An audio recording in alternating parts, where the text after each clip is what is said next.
In Malaysia, large quantities of domestic food waste are produced every day, and most of these food waste consist of food that have a high percentage of carbohydrate.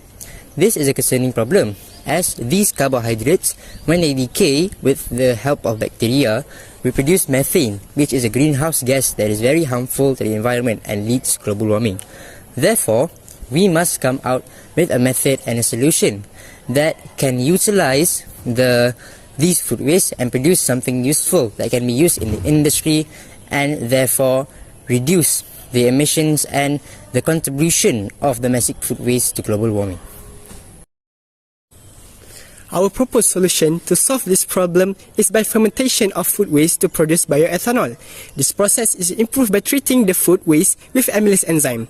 The amylase enzyme will break down large chains of carbohydrate into smaller molecules that can be fermented through hydrolysis.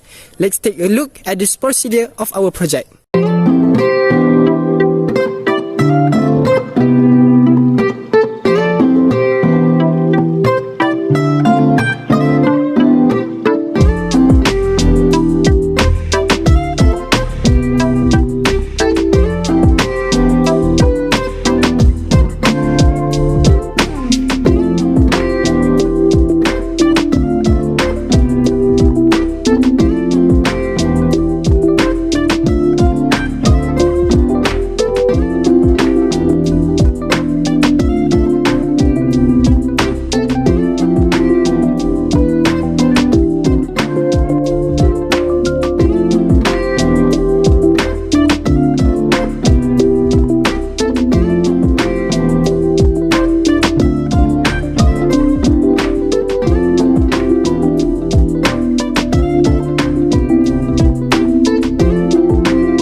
For the pre-treatment of food sample, amylase was added.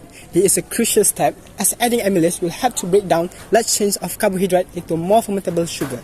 This will ensure that more ethanol is produced when the mixture is fermented. The mixture is heated at a constant temperature of 37 degrees Celsius, and this is the temperature more suitable for amylase to function. After that, the mixture is heated until boiling to remove any oxygen that is dissolved in the solution. This is done to ensure that we are able to create an anaerobic environment for the anaerobic respiration of yeast that will produce ethanol from the fermentable sugars. After the mixture is boiled, it is set to cool down, because if yeast is added during the mixture while the mixture is still hot, then the yeast will die and the fermentation process cannot occur. A layer of paraffin oil is then added to the mixture. This is done to prevent oxygen from the atmosphere to enter and dissolve in the solution. This also creates an aerobic environment for the anaerobic respiration of yeast to ensure that we obtain the most ethanol from the fermentation process. Through our experiments, we found that the energy content or heat combustion per gram of ethanol is relatively lower compared to other fossil fuels such as gasoline and diesel. This means that if ethanol were to be used as vehicle fuel and to power vehicles, then we will need a larger mass and volume for ethanol to work. So if you wanted to make a biofuel product, then one of the solutions that we can take is by using a percentage of ethanol and mixing it with conventional fossil fuels such as gasoline and diesel. This reduces our dependency on fossil fuels and reduces the impact that domestic food waste has on global warming. That's all from us. Thank you. Bye.